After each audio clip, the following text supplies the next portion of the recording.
खास कार्यक्रम शख्सियत में आपका स्वागत है और मैं हूं मोहम्मद कमर खान। स्त्री रोग समस्या भी है और इससे जुड़े निदान भी अक्सर सामने आते रहते हैं। इनफर्टिलिटी IVF जो है एक अलग तरीके की सपोर्टिंग टेक्नोलॉजी कही जाती है या इसके ज़रिए एक अलग तरीके से इलाज भी किया जा सकता है और इसको लेकर जो स्त्री रोग समस्याएं सामने आती हैं उनका निदान आसानी से किया जा सकता है। और आज हमारे साथ स्टूडियो में इन तमाम चर्चाएं, इन तमाम समस्याओं के निदान को लेकर बात करने के लिए स्टूडियो में मौजूद हैं डॉक्टर आभा जैन, जो कि लाइफलाइन हॉस्पिटल की डायरेक्टर भी हैं। आभा जी, आपका बहुत बहुत स्वागत है स्टूडियो में। आभा जी, जिस तरह बात की जाए, स्त्री रोग एक लंबा विषय है और इससे जुड़ी कई तरह की समस्याएं अक्सर सामने आती रहती हैं और कहीं इसके समाधान को लेकर कहीं ना कहीं कुछ भ्रम भी जो है बने रहते हैं। लेकिन इन तमाम बातों पर मैं चर्चा ज़रूर आगे करूंगा, लेकिन सबसे पहले आपके जो है इस सफ़र के बारे में जानना चाहूँगा, किस तरह से इसकी शुरुआत हुई। देखिए, मेरा जन्म इंदौर में हुआ था और मेरी एजुकेशन मध्य प्रदेश के अलग अलग शहरों में हुई, क्योंकि मेरे जो पिताजी थे उनका ट्रांसफ़र होता रहता था। मैंने अपनी एजुकेशन कभी हिंदी मीडियम में, कभी इंग्लिश मीडियम में करी। मेरा बायो या लेना या फिर मेडिकल में आना, एक सबसे बड़ी तो मुझको फियर था मैथ्स से और दूसरा मुझको फियर था लैंग्वेजेस से। मैं क्लास में टॉप करती थी तो मेरे टीचर्स बोलते थे ना तो डॉक्टर बनिए ना इंजीनियर, आपको तो IAS बनना है। पर जब मुझको पता लगा कि IAS की प्रिपरेशन में तो लैंग्वेजेस का इम्पोर्टेंस बहुत है तो मैंने उसका विचार ही छोड़ दिया। और मैथ्स के डर से तो उस समय इंजीनियर भी नहीं बनते थे लड़के और मैथ्स भी लड़कियां बहुत कम लेती थी। और मुझको बड़ा इंटरेस्ट था बायो में, बॉटनी, ज़ूलॉजी, और खुद अपने आप में कि ये सब क्यों होता है, ऐसा क्यों होता है, ये क्वेश्चंस मेरे मन में आते रहते थे। तो उस समय मैंने सोचा था मैं डॉक्टर बनूंगी और मेरे पेरेंट्स ने भी मुझको हर तरीके से हेल्प करी इसमें। बिल्कुल, एक भय कहीं ना कहीं लैंग्वेजेस को लेकर रहा, गणित जिस तरह से उसको देखकर आपको डर लगता था, लेकिन आपने जो रास्ता चुना वो रहा मेडिकल सेक्टर में जाने को लेकर। तो अगर मेडिकल सेक्टर में बात करें तो इसमें यही विषय आपने क्यों चुना कि स्त्री रोग समस्याओं के निदान को लेकर मुझे डॉक्टर बनना है, या इनफर्टिलिटी या IVF को लेकर बात की जाए? देखिए, जब मैं पास आउट मैंने MBBS करा तो उस समय मैंने ये देखा कि अगर आप सर्जन भी बनते हैं, आप मेडिसिन भी लेते हैं, तो अल्टीमेटली आपको ट्रीटमेंट जो देना है वो आपको आपके पास फीमेल क्लाइंट ही आता है। फिर मुझको लगा कि क्यों ना ऐसा ब्रांच लें कि जिसमें पूरा फुल डेडिकेशन के साथ में स्त्रियों की पूरी तरीके से ट्रीटमेंट और सेवा कर सकें। तो यही स्त्री रोग विशेषज्ञ बनना ही बेस्ट मुझको ऑप्शन लगा उसमें। बिल्कुल, और ऐसे में गर्भवती महिलाओं की बात हो या स्त्री रोगों की जो अक्सर आमतौर पर समस्याएं निकलकर सामने आती हैं, तो इनफर्टिलिटी IVF को लेकर देखा जाए तो इनका कितना प्रभाव और कितना लाभदायक या कितना महत्वपूर्ण रहते हैं इस क्षेत्र में? देखिए, जब मैंने प्रैक्टिस चालू करी थी तो उस समय शादी जो है, मेरी शादी 23 साल में हो गई थी, तो उस समय शादी 20 से 26 साल में हो जाती थी। 28 साल की उम्र अगर हो जाती थी तो लड़के नहीं मिलते थे। और जैसे जैसे समय निकलता गया तो एज ऑफ मैरिज बढ़ती रही। क्योंकि जब मैंने अपनी एजुकेशन चालू करी थी तब बहुत ही कम लड़कियां एजुकेट होती थी और कोई 10th पे छोड़ देती थी, कोई 12th, या ज़्यादा से ज़्यादा BSc MSc यही कर पाती थी। पर समय के चक्र के साथ लड़कियां भी स्मार्ट होती गईं, उन्होंने एजुकेट होती गईं, उन्होंने पढ़ाई अच्छे से करी। और जब मेरा मेडिकल में एडमिशन हुआ तो हमारे बैच में पिछले सालों का रिकॉर्ड ब्रेक करा था, क्योंकि हमारे क्लास में अराउंड 50% फीमेल्स थी। पहले तो मुश्किल से 10 या 20% होती थी। और हमारे एडमिशन के बाद फिर तो ये नंबर ऑफ फीमेल्स, मतलब लड़कियों का एडमिशन का नंबर धीरे धीरे बढ़ता गया। पहले कोई इंजीनियरिंग में नहीं जाना चाहते थे क्योंकि ना वहाँ पे लड़कियों के लिए हॉस्टल्स होते थे और इंजीनियरिंग कॉलेज भी गिनती के थे, तो हॉस्टल की ज़रूरत तो रहने के लिए होती ही थी। और दूसरा मैथ्स फोबिया, और बेसिकली फीमेल्स में मैथमेटिक्स का जीन जो है वो होता नहीं है। वो अभी अभी धीरे धीरे करके जो चेंजेस आए हैं तो उसमें लड़कियों ने मैथ्स लेना चालू करा और इंजीनियर बनना चालू करा। पहले तो अगर हायर एजुकेशन के लिए जाना है या तो लॉ या डॉक्टर बन जाइए। बिल्कुल मैम, जिस तरह से आपने कहा कि समय के साथ साथ महिलाओं की, लड़कियों की सोच भी बदली और माइंडसेट एक अलग करते हुए लड़कियां जो है पुरुषों से कदम से ताल मिलाते हुए आगे बढ़ती दिखाई दे रही हैं और मेडिकल सेक्टर में भी जो है कई कीर्तिमान हासिल करती दिखाई दे रही हैं। तो जिस वक्त आपने मेडिकल में कदम रखा था, उस वक्त की टेक्नोलॉजी की बात करें या आज की टेक्नोलॉजी की बात करें तो काफ़ी सारे परिवर्तन अक्सर देखने को मिलते हैं और ऐसे में महिलाओं की सोच भी जो है परिवर्तित होती हुई सामने आई है, खास करके मेडिकल के क्षेत्र में। और एक एडवांस टेक्नोलॉजी को लेकर बात करें तो उसको कैसे देखते हैं आप? देखिए, जब जैसे मैंने बताया, एक तो उस समय एज ऑफ मैरिज जो है कम थी, तो प्रेगनेंसी भी कम एज में होती थी। प्रेगनेंसी अगर 20 से 30 साल की उम्र में होती है तो ये बड़ी सेफ प्रेगनेंसी होती है। प्रेगनेंसी जल्दी भी हो जाती है, डिलीवरी प्रेगनेंसी सेफली भी चलती है क्योंकि साथ में एसोसिएटेड मेडिकल डिसऑर्डर्स नहीं रहते हैं और उतनी प्रेशियस नहीं होती है। जैसे कि अगर 32-35 साल में अगर प्रेगनेंसी होती है तो लगता है कि भाई ये बड़ी प्रेशियस प्रेगनेंसी है, बड़े अच्छे से हमको ख्याल रखना है और डिलीवरी में भी जो है कोई हमको रिस्क नहीं लेनी है। तो बेस्ट हॉस्पिटल चूज़ करना है, बेस्ट डॉक्टर चूज़ करना है और सबसे पहले उनका कहना होता है कि देखिए, हमको ना माँ के ऊपर कोई रिस्क चाहिए और ना बच्चे के ऊपर। अगर आपको लगता है, ज़रा भी आपको लगता है, तो आप सिजेरियन करके बेबी को निकालिए, पर हमको कॉम्प्रोमाइज्ड बेबी या कॉम्प्रोमाइज़ मदर नहीं चाहिए। जो कि पहले ये होता था कि ठीक है, पहले 4-5 बच्चे होते थे तो उतना प्रेशियस भी नहीं होता था और बोलते थे ठीक है, हम बताते थे कि भई ये बच्चे की जान खतरे में है, उसने लैट्रिन कर दिया, उसको ऑक्सीजन की कमी हो रही है, तो बोलते नहीं मैडम देख लीजिएगा, देख लेंगे, वो रिस्क ले लेते थे। पर आजकल कोई भी रिस्क नहीं लेना चाहता है क्योंकि मुश्किल से 1 या 2 बच्चे करने होते हैं और उसमें भी लोग नहीं चाहते हैं कि कोई कॉम्प्रोमाइज़ बेबी हो उनको, और ये भी नहीं चाहते हैं कि अनडायग्नोज्ड कुछ एबनॉर्मेलिटीज़ हों जो कि जब डिलीवरी हो तब पता लगे कि भाई ये बच्चा डाउन सिंड्रोम या मंगोलिज्म से सफ़र कर रहा है या फिर इसको और कोई जेनेटिक प्रॉब्लम है या कोई स्ट्रक्चरल प्रॉब्लम है। तो इसीलिए लोग बोलते हैं कि आजकल बहुत इन्वेस्टिगेशंस कराए जाते हैं। वो इन्वेस्टिगेशंस इसीलिए भी कराए जाते हैं कि कुछ चीज़ मिस नहीं करना चाहते हैं। आजकल जो सीरियल अल्ट्रासाउंड होते हैं, जो ब्लड टेस्ट होते हैं, तो उसमें इंडिकेशन मिल जाता है कि ये फ़लाँ बच्चा जो है ये ठीक नहीं लग रहा है या इसका डेवलपमेंट जब होगा तो ठीक नहीं होगा। तो टाइम से ही आप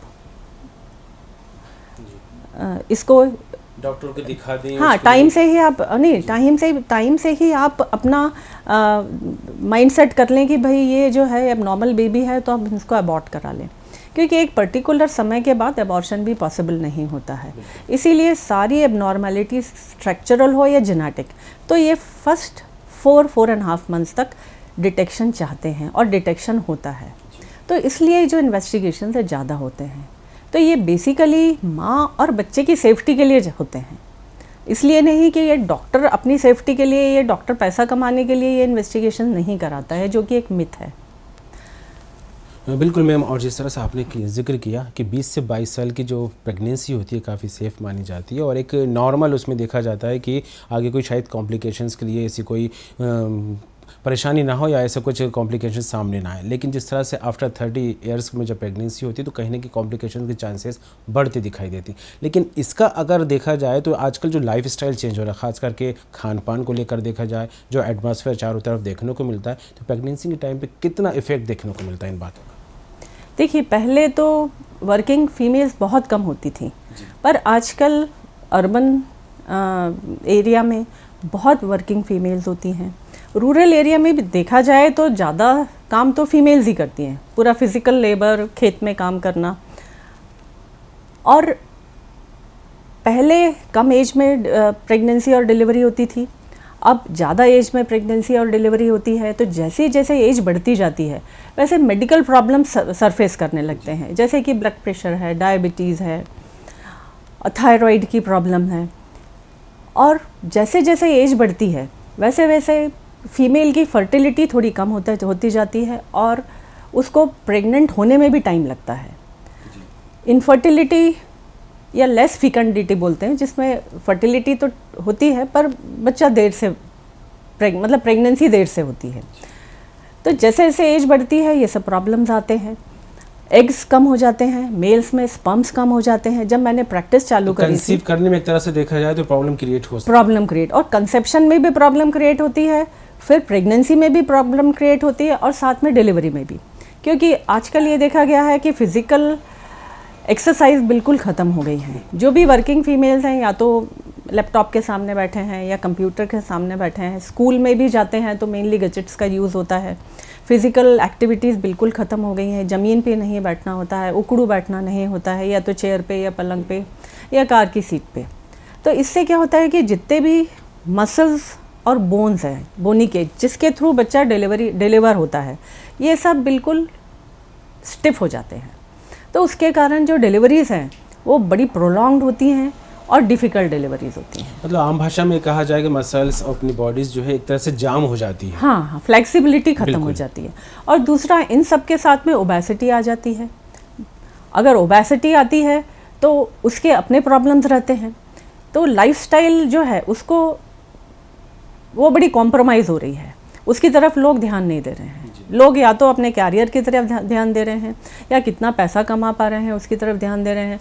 postponement of marriage, postponement of pregnancy, ये सब चीज़ें हो रही है जो कि नहीं होनी चाहिए। मोड ऑफ डिलीवरी को लेकर बात करें, फर्टिलिटी को लेकर बात करें या प्रेगनेंसी को लेकर बात करें, तो इसमें इनफर्टिलिटी और IVF का कितना असर देखने को मिल सकता है? देखिए, जैसे जैसे इनफर्टिलिटी बढ़ रही है, पहले इनफर्टिलिटी बहुत ही कम देखी जाती थी। आप पूरे ख़ानदान में देखिए तो कोई ही एक देखने मिलता था जिसका बच्चा नहीं है। पर आजकल इनफर्टिलिटी बढ़ती जा रही है और इंडिया में इनफर्टिलिटी अब 10 to 15% कपल्स में देखी जाती है। इनफर्टिलिटी तब बोलते हैं जब शादी में हस्बैंड वाइफ साथ रह रहे हैं और 1 साल में बच्चा नहीं हो रहा है। अगर एज 30 के ऊपर हो गई है तो हम लोग बोलते हैं कि भाई इन्वेस्टिगेट जल्दी कराइए, क्योंकि 30 के बाद इनफर्टिलिटी और बढ़ती है, 35 के बाद और ज़्यादा, और 40 के बाद तो प्रेग्नेंट होने के चांसेस बहुत ही कम हो जाते हैं। और इसी तरीके से इनफर्टिलिटी के साथ में abortion, premature delivery, abnormal baby होने के चांसेस, ब्लड प्रेशर, शुगर और थायराइड के भी ये इंसिडेंसेस जैसे जैसे एज बढ़ती जाती है ये बढ़ते जाते हैं। तो इसलिए जब 30 के बाद शादी हो रही है या फिर आपने कैरियर के कारण आपने प्रेगनेंसी डिले कर दी है तो उन लोगों को इन्वेस्टिगेट कराया जाता है और अगर कुछ पाया जाता है कि जैसे उसके एग्स कम है या हस्बैंड के स्पर्म्स कम है या ट्यूब ब्लॉक है, या फिर जैसे जैसे एज बढ़ती है फाइब्रॉइड, एडेनोमायोसिस, ये ट्यूमर्स यूट्रस में फॉर्म होने लगते हैं। ओवरी में एंडोमेट्रियोसिस, बच्चेदानी के आसपास एंडोमेट्रियोसिस, ये सब जो व्याधियां हैं ये बढ़ती जाती हैं और जैसे जैसे ये बढ़ती हैं तो वैसे वैसे इनफर्टिलिटी बढ़ती है। बिल्कुल लाइफ स्टाइल चेंज हुआ है, ख़ास करके उन लेडीज़ को लेकर बात करें जो वर्किंग वुमेन हैं, क्योंकि घर में इतना टाइम नहीं दे पाती। और आपने भी जिक्र किया उनके सीटिंग को लेकर बात करें, क्योंकि घंटों कुर्सी पर बैठना है, लैपटॉप पर काम करना है, और गैजेट्स को लेकर बात करें तो लाइफ स्टाइल उनके ज़रिए बदलती यहाँ पर नज़र आ रही। तो ऐसे में जैसे आपने भी जिक्र किया कि जब इस तरह का माहौल एक गर्भवती महिला को मिलता है तो कहीं ना कहीं उसके मसल्स जाम हो जाते हैं, बॉडी में वो फ्लेक्सिबिलिटी नहीं होती जो नॉर्मल डिलीवरी के लिए सपोर्ट करनी चाहिए। तो एक्सरसाइज और योगा को लेकर बात करें तो कितना इफेक्ट इन चीज़ों पे पड़ सकता है? देखिए, एक्सरसाइज और योगा ये 2 चीज़ें हैं जो कि आपका मेंटल स्ट्रेस भी कम करती हैं और बॉडी की फ्लेक्सिबिलिटी भी बढ़ाती हैं और मोटापा होने से भी रोकती हैं, जो कि 3 बहुत बड़ी प्रॉब्लम्स हैं। प्रेगनेंसी और फर्टिलिटी, इस पे स्ट्रेस एंड स्ट्रेन जो कि दिमाग पे आप पूरे समय प्रेशराइज रहते हैं, आपको ये काम इतने समय में पूरा करके देना है और आप पूरे समय गैजेट्स के सामने बैठे रहते हैं, तो उससे भी स्ट्रेस स्ट्रेन इतना बढ़ता है कि आपकी जब आप घर लौट के आते हैं तो हस्बैंड वाइफ इतने थके रहते हैं कि उनकी सेक्स ड्राइव भी ख़त्म हो जाती है। तो एक बहुत बड़ा कारण ये होता है कि भाई जब थके हस्बैंड वाइफ है तो एक तो बच्चे के बारे में कैसे सोचेंगे कि अगर बच्चा आ गया हमारे बीच में तो हम उसको कैसे संभालेंगे, और दूसरा दोनों थके हस्बैंड वाइफ जब उनके बीच में सेक्स ही नहीं होगा तो प्रेगनेंसी कहाँ से आएगी। और स्ट्रेस एंड स्ट्रेन के कारण हस्बैंड का सीमन काउंट कम होता है, उसकी पोटेंसी कम हो जाती है, उसको इरेक्टाइल डिस्फंक्शंस चालू हो जाते हैं।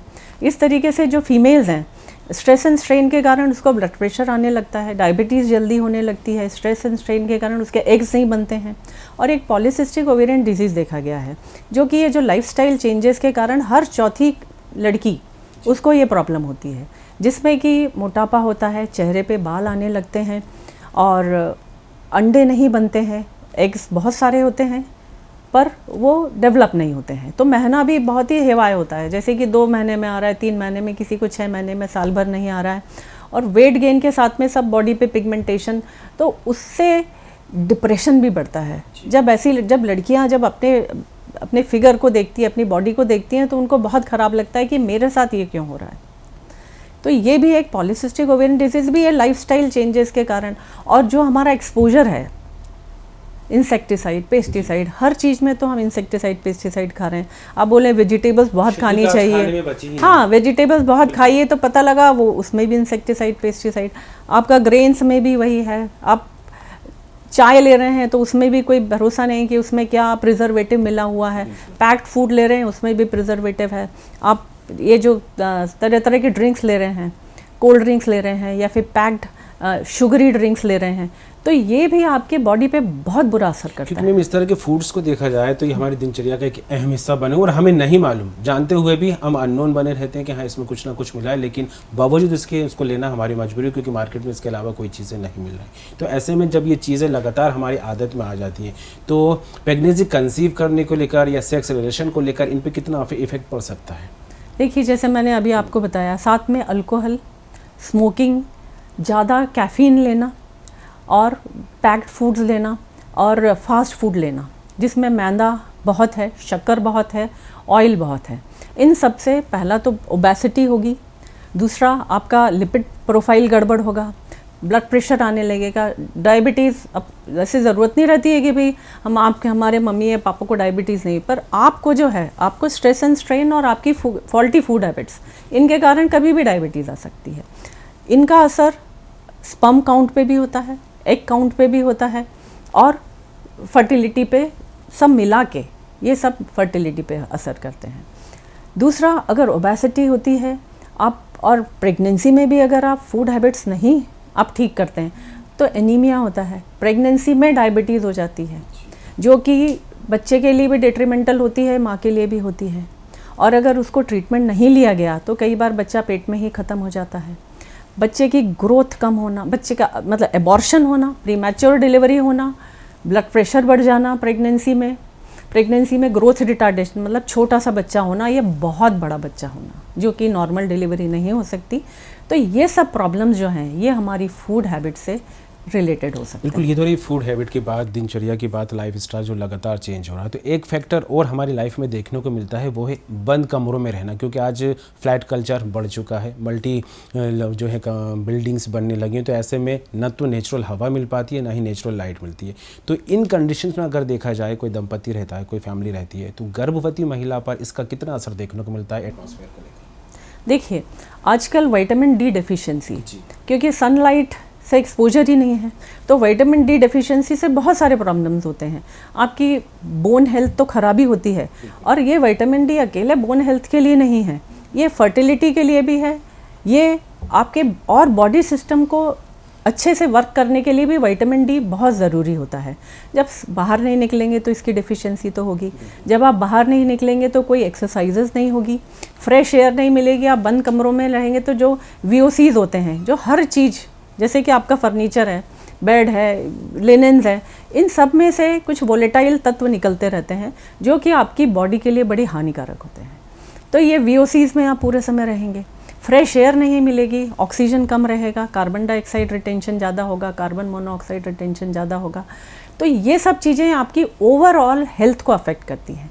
जब ओवरऑल हेल्थ अफेक्ट होगी तो आपकी फर्टिलिटी, आपकी प्रेगनेंसी और आपकी डिलीवरी, ये सब अफेक्ट होंगी इससे। जी बिल्कुल। एक चीज़ और देखने को मिली, जिसने आपने भी बीच में जिक्र किया कि जब कुछ कॉम्प्लिकेशंस आते हैं या कुछ डिसऑर्डर सामने आते हैं, तो महिलाओं का फिगर चेंज होने लगता है, उसको लेकर काफ़ी चिंतित होने लगती हैं, चेहरे पे बाल आने लगते हैं, हार्मोन डिसबैलेंस की वजह से जो है उनका आउटफिट थोड़ा अलग जाने लगता है। तो ऐसे में चिंता जब महिलाओं की बढ़ती है, तो इन चीज़ों को छिपाने के लिए कॉस्मेटिक्स का यूज़ करने लगती हैं, या देखा जाए तो डिओड्रेंट का यूज़ भी आजकल जो है एक आम बात हो गई है। तो क्या इन चीज़ों का इफेक्ट भी कहीं ना कहीं प्रेगनेंसी या दूसरी बातों पर पड़ता है? जी हाँ, ये सब चीज़ें जो आपने बताई हैं, पूरा फेस पे लगाने वाला makeup, lipsticks, nail paints, deodorants, perfumes, ये सब चीज़ें मेल और फीमेल दोनों की फर्टिलिटी कम करती हैं।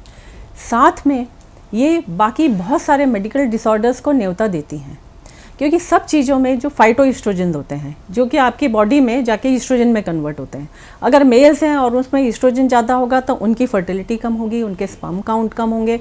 जैसे मैंने बताया पहले स्पर्म काउंट 60 to 120 नॉर्मल माने जाते थे 30 साल पहले, अब पिछले 10 सालों से उसको वो आ गया है 20 पे, 20 मिलियन नॉर्मल काउंट है। और अब ये और नीचे खसक गया है, अब ये कि 12 मिलियन काउंट है तो ठीक है। तो इस तरीके से मेल फर्टिलिटी भी एकदम डिक्लाइन हो रही है।